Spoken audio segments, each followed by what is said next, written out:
अच्युतं केशवं कृष्ण दामोदरम् अच्युतं केशवं कृष्ण दामोदरम् राम नाम। भारतवर्ष में अनेक शक्तिशाली योद्धा और राजा थे।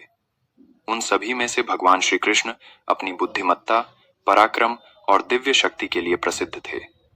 श्री कृष्ण के अद्भुत गुणों के कारण उनके अनेक शत्रु भी थे जो उनसे द्वेष रखते थे।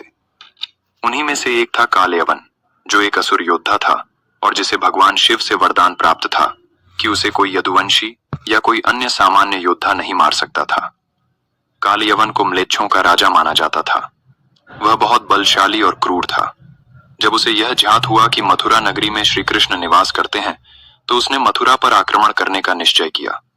उसने एक विशाल सेना एकत्र की और मथुरा पर चढ़ाई कर दी। कालयवन का मथुरा पर आक्रमण।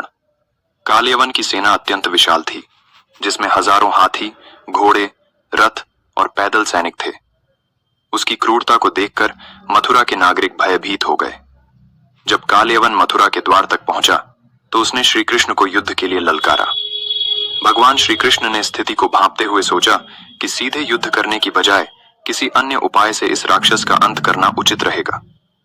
श्री कृष्ण ने पहले ही मथुरा को छोड़कर द्वारका नगरी बसाने का निश्चय कर लिया था, क्योंकि लगातार आक्रमणों से मथुरा के लोगों को संकट झेलना पड़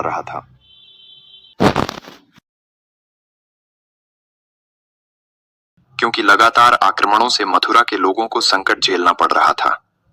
कालयवन के सामने खड़े होकर श्री कृष्ण मुस्कुराए और बिना किसी अस्त्र शस्त्र के उसकी ओर चल पड़े। कालयवन ने जब यह देखा कि श्री कृष्ण न तो रथ पर हैं और न ही उनके हाथ में कोई शस्त्र है, तो उसे यह समझ में नहीं आया कि यह कैसा योद्धा है। उसने तुरंत अपने सैनिकों को रोक दिया और स्वयं श्री कृष्ण का पीछा करने लगा। श्री कृष्ण का अद्भुत चातुर्य भगवान श्री कृष्ण ने अपनी चालाकी से कालयवन को युद्ध में फंसाने की योजना बनाई। वे धीरे धीरे दौड़ने लगे और कालयवन उनके पीछे पीछे भागने लगा। वह सोच रहा था कि श्री कृष्ण भयभीत होकर भाग रहे हैं, परंतु वह यह नहीं जानता था कि यह सब भगवान की लीला थी। श्री कृष्ण उसे मथुरा से दूर एक गुफा की ओर ले गए। वह गुफा एक तपस्वी की थी, जो वर्षों से वहां समाधि में लीन थे। वह कोई और नहीं बल्कि राजा मुचुकुंद थे, जिन्हें देवताओं ने वरदान दिया था कि जो भी उनकी नींद तोड़ेगा, वह उनकी दृष्टि मात्र से भस्म हो जाएगा। कालयवन का अंत श्री कृष्ण उस गुफा के भीतर प्रवेश कर गए और अंधेरे में छिप गए। कालयवन, जो अत्यधिक अहंकारी और अज्ञानी था, बिना सोचे समझे गुफा में घुसा। गुफा के अंदर उसने एक व्यक्ति को गहरी नींद में सोते हुए देखा। कालयवन ने सोचा कि यही श्री कृष्ण है और उसने क्रोध में आकर उस सोए हुए व्यक्ति को जोर से लात मारी।